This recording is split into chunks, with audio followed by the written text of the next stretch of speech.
Discretion is advised.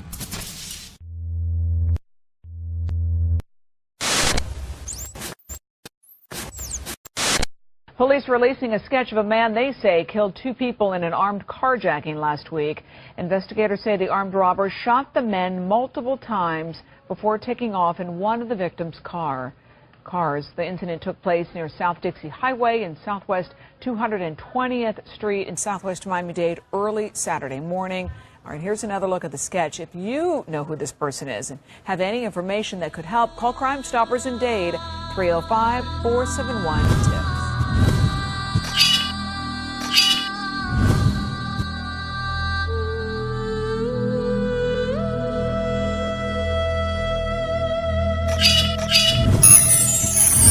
Camera stealing from a local church. This surveillance video shows it all, and now that church says it isn't able to serve the community because of this theft. NBC Charlotte's Rachel Brown spoke to a pastor at the church tonight. Rachel, what did he tell you? Well, Fred, he told me that 2 men in a red pickup truck drove onto church property and stole a grill, and he says that grill is used weekly to feed children in the community. It's 4:13 on a sunny Saturday afternoon when this red pickup truck comes rolling into Bethlehem Church in Gastonia. 15 minutes later, surveillance cameras catch them on the way out. Somebody drove in, hooked up to it, and pulled it out.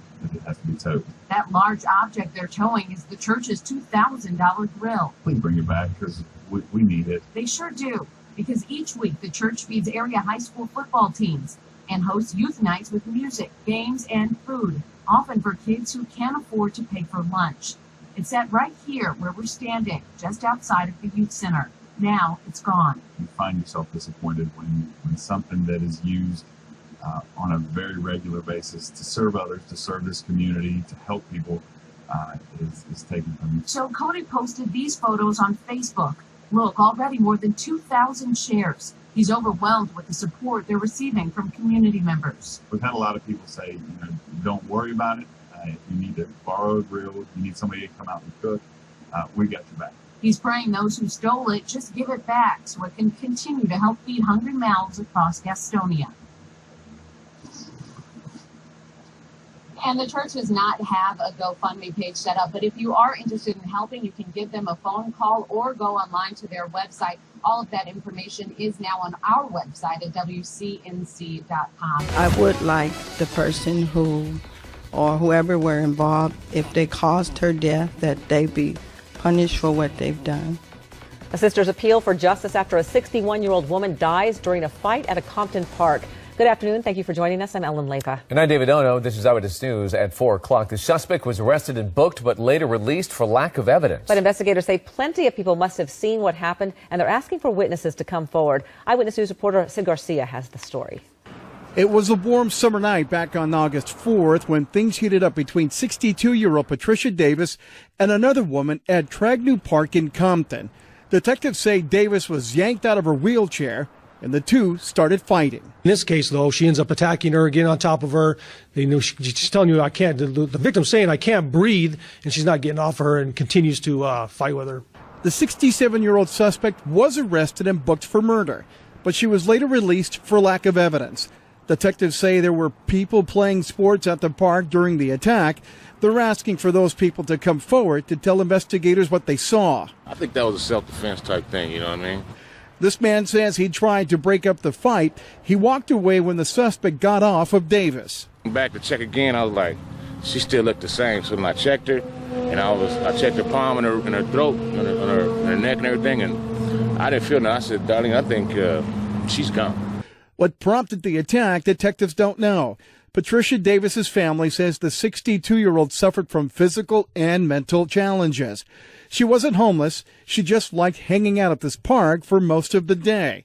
They're asking for your help in solving this case. My sister's gone, but I would like the person who or whoever were involved, if they caused her death, that they be punished for what they've done.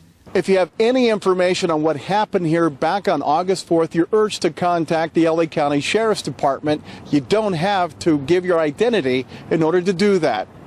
In Compton, I'm Sid Garcia, ABC 7 Eyewitness News. This is really a heartbreaking story. A family here in Spring Lake in Cumberland County is just devastated.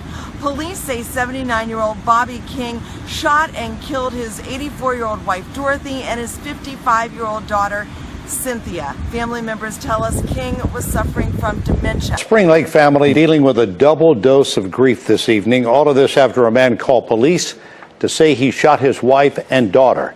Both women died. He was arrested. WRAL's Julia Sims is live tonight in Spring Lake. Julia? David, this is a story about a close-knit family struggling to take care of their aging parents. Today they were dealt an unbearable blow. The grief on Diane's circle was visible throughout the day. Disbelief lives here too. Certainly I was taken back. I was flabbergasted. It was just unfathomable that something like this would happen to dear friends in the neighborhood. The call came in just before 9 Thursday morning. Spring Lake police found 79-year-old Bobby King in the front yard.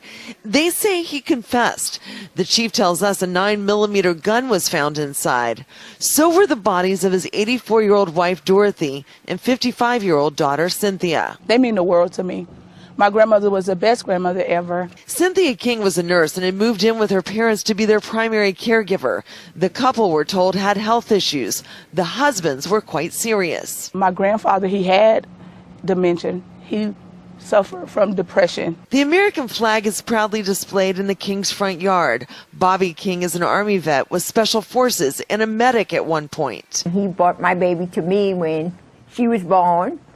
And then he brought my granddaughter to me when she was born. Most of the people here have known each other for decades. Miss King was a wonderful church-going lady, very easygoing. And like them, family members are still struggling to come to terms with a loss that's simply devastating. Maybe you could just lift us up in prayer and just keep us in mind and enjoy every day with your family. And the family was planning to celebrate Dorothy King's 85th birthday next month. Instead, her husband is being charged tonight with her murder. The man accused of killing his wife and daughter appearing today in a Fayetteville courtroom. Bobby King now being held without bond. Greg Barnes right now with the latest. Afternoon. Bobby King's family came to his first court appearance here at the Cumberland County Courthouse today, not to condemn, but to support the 79-year-old father and grandfather. He doesn't deserve to go to prison. And we love him, and we do forgive him, and we do forgive him, and we do forgive him.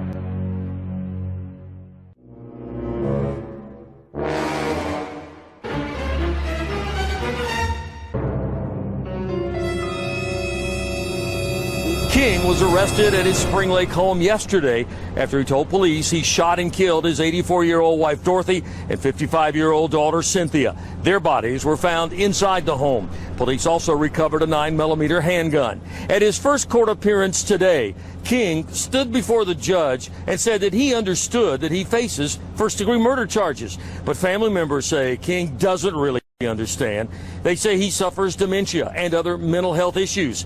Dr. Edward Vaughn, a noted Fayetteville psychologist, says jail is the last place King should be, and King's family agrees. We want him to be where he can be cared for in the proper way. For now, King stays put with no bond here at the Cumberland County Detention Center. But his family, as well as sheriff's office officials, are looking at other possible alternative institutions and or facilities where Bobby King would likely spend the rest of his life. In Fayetteville, Greg Barnes, ABC 11 Eyewitness News.